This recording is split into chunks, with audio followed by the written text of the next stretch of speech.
finally, last but not least, I'm super excited to introduce our keynote, or our guest speaker, who was the 2024 US keynote speaker.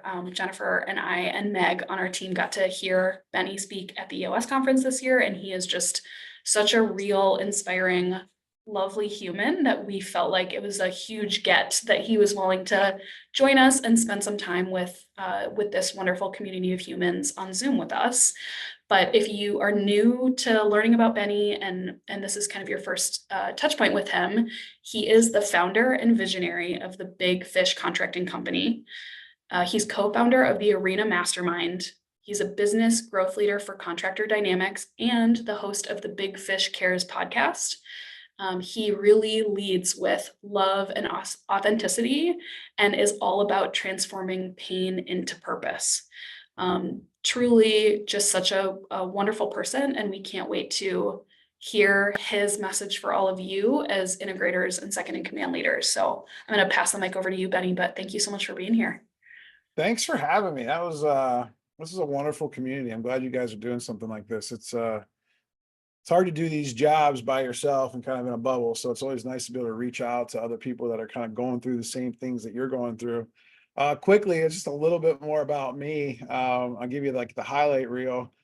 In my 20s, I've been bankrupt. I've been homeless. I got caught a drug charge for selling drugs. Got a felony.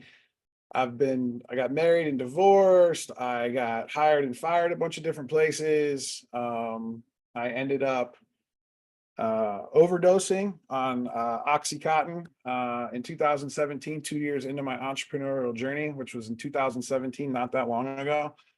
And I was just kind of trying to figure life out. And I got introduced to EOS and in 2020 during COVID. And it really started to transform my life as far as like understanding what my identity was and who I was. And so I've been kind of living that EOS life kind of hardcore and like really learning what it means to be a visionary.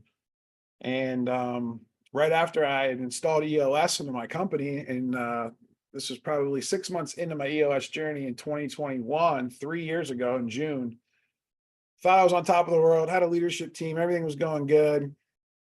And I was golfing one day and I got a call from my sister. And she told me that my little brother had just been murdered, and his little baby was upstairs in their apartment building. And this was like broad daylight, suburban Midwest Ohio. It was like a drug deal gone bad, and my whole life stopped again. And I was like, man, like what is going on? Like how do I find more purpose in my life? Like how can I lead? And I was always embarrassed and ashamed of my story. And there's a lot of people on this call, maybe not be as extreme as my story, but there are always things that we've done in life, or maybe that we're not proud of, or we're ashamed of. And, holding that in kind of just keeps balling up, whether we're aware of it or not. And when I read the EOS Life book, I realized that I had a bigger purpose in life. And it was really to share my story for a couple different people. There's the people that need to hear the story about drugs and overcoming that. Then there's also the entrepreneur that usually, like, we have these amazing visionaries that can start these really creative companies and get things going, but we also self-sabotage ourselves. As you guys all know, if you guys work with visionaries, I mean, it can be good one moment and completely crazy and hectic the next. And so like, I've just been passionate over the last couple of years to start the podcast, to be able to share more stories with entrepreneurs, to kind of like bring more awareness, so that way we can lead with more openness, vulnerability, authenticity. And I've learned a lot about what it's like to have a relationship with an integrator, and how important that relationship was. Like for me, I get emotional thinking about it, but like that integrator that I had at Big Fish Contracting Company, he held everything together while I was dealing with my brother's death. He also made me realize that like they didn't need me for every decision anymore. And that was like a big aha for me, because I had a hard time letting go of control. And because it was my baby, and I have this new guy in there trying to help me and do things. And so it's just like any other relationship, as you guys probably already know. If you've been in any type of personal relationships with like a spouse or, boyfriend, girlfriend, anything like that, this integrator relationship between the visionary and integrator is really no different. Except for there's not the the personal love side, right? But I would caution and say that there should be love involved, mutual love for each other, because to be able to get through the hard times that eventually will come if they haven't came yet, you're really going to have a lot of love and respect for each other to be able to navigate complex and hard situations. And there's a quote that I always think about. We might impress people with our strengths, but we need to connect with people on our weaknesses and our vulnerabilities. And that means a lot to me, because like I was always that tough guy that always wanted to keep it all in and always make sure that I looked like I had all my shit together and I could do everything, and I was Superman, and I was going to serve everyone, and I was going to carry everyone, and that served me well for a little while, until it got to be too much, right? Until there got to be more employees, until there got to be more business, until there more pressures at home and with the family, and trying to really understand how to leverage my superpowers as a visionary, and then also harness the superpowers of the integrator, which I was less aware of in the first early stages because I was a little selfish. I was like all about me in the beginning. I remember feeling like I was just anything I could do to have a little bit more peace in my life. But then as I got that space and I was able to heal, then I realized how important it was for me to be able to give that space, or at least try to give that space to my integrator, because it's like a gift that I got because he was there for me and he was able to kind of keep everything going. And I know it's really hard. There's a lot of challenges being an integrator. But today I really want to talk to you guys about, how vulnerability, openness, honesty, it can radically transform your effectiveness as a second in command. And I try to use that term second in command because I'm friends with Cameron Harold, and he was actually on my podcast, and I know he's got a book out about the second in command, and I think it's really good. I don't know if you guys know who he is, but you guys should look him up if you guys want more help on how to become a better second in command. But the biggest challenges, that I see integrators go through, not only my integrator, but then I also work with leadership teams and visionaries and integrators. They always like to call me and say, "Hey, how would you handle these situations?" Is integrators have it tough. I think it's the hardest job in the whole entire world, except except for being a mom. I think moms, now that I'm watching my wife raise a 2-year-old, I'm like thinking that could be probably even harder. But being an integrator is like having a bunch of 2-year-olds, so it's probably just as hard. So, but the major relationship between trying to get the visionary and get him what he wants, right, or get her what she wants, and it's important. But it can be very, there's a lot of energy that comes from visionaries, right? And then you got to be able to take all that energy and not feel like you just got deflated, right? Because you're going to always feel like you're not doing enough. It's not working. Visionaries are never happy, so and there's a spectrum for visionaries. Now there's some visionaries that are, higher level, more aware. I'm talking about for the ones that aren't quite as aware as much, because if you have a visionary that's aware, well, then it's a lot easier to be an awesome integrator. But that's a challenge right there in itself. So that's the one-to-one, right? And then you have all of the people on the leadership team who all have their different traumas and their different work histories and their different management styles and their different levels of how aware they are, coming to you with problems and then sheltering stuff and hiding stuff in the closet. I remember at my company that there was one of our office managers. She would always tell us everything was good, everything was good, everything was great. And finally, we realized that she wasn't the right fit because stuff wasn't getting done. And after we fired her, we went through to clean out her desk, and literally the proverbial, there was a ton of stuff in her dress drawer that literally just she kept shoving down.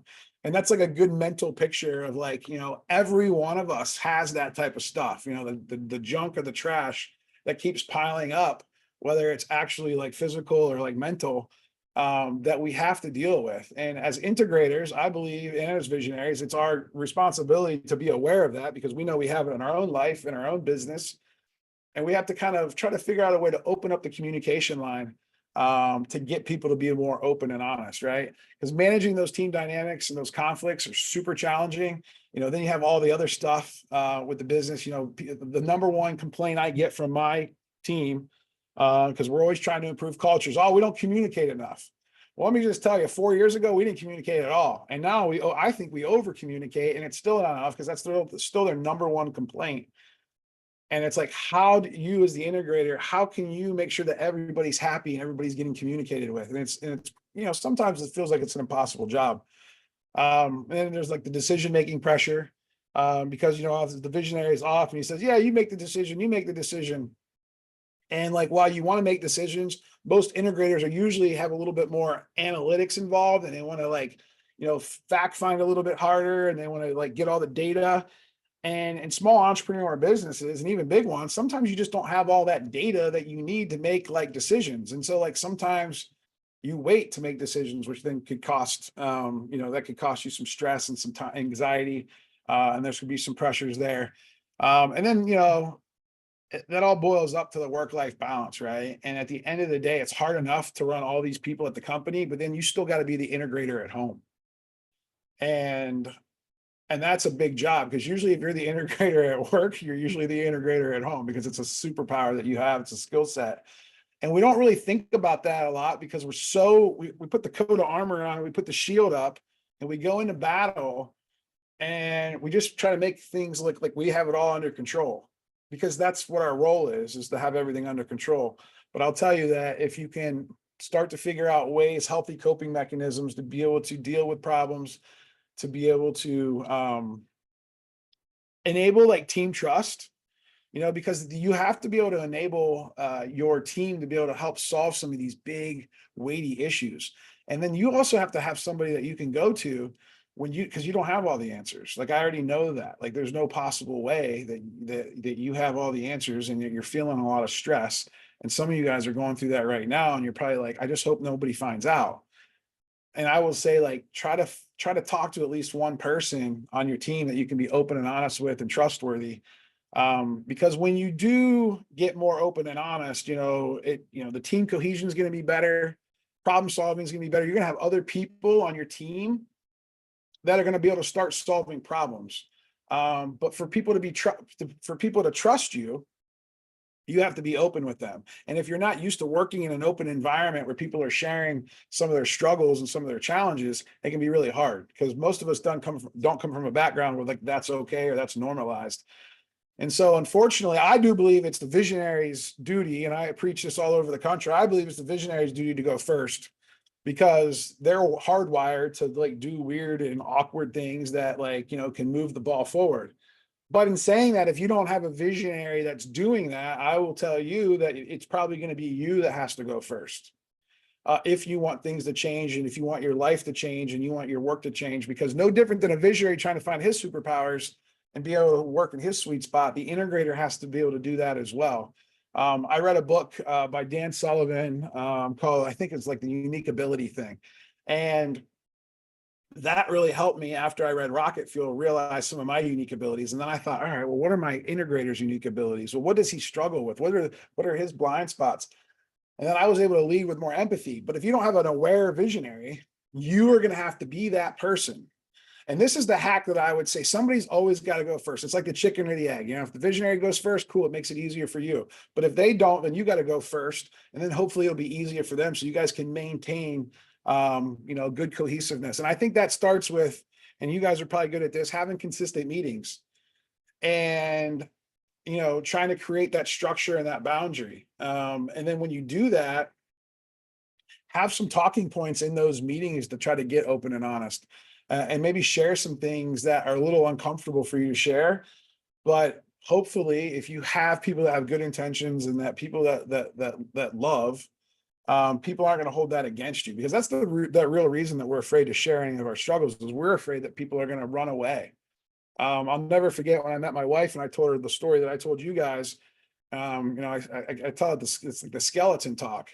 Like, I try to give your people the skeleton talk a little bit, one-on-one or in a small group setting first, because guess what? They have a skeleton talk too. They're afraid to say. And so if you guys can go first, share a little bit, be open, say, hey, I don't have it all figured out. I need help in these areas. Like, I'm not good at these three things. Like, is there anybody in this room that is good at those three things? Or, if you're having that one-on-one conversation with the visionary, you can say, hey, listen, like, I'm not Superman, I'm not Superwoman. Like, I need help here, here, and here. Do you have any ideas that we can get some help for? And if you start to foster a relationship like that, it can go a long way. And there's some tips and tricks that I would recommend. First of all, it starts with a little bit of self-awareness, a little bit of inventory, figure out who you are, figure out how you're wired, figure out how your trauma and your past have kind of made you who you are today, but that doesn't mean that's got to be your story going forward.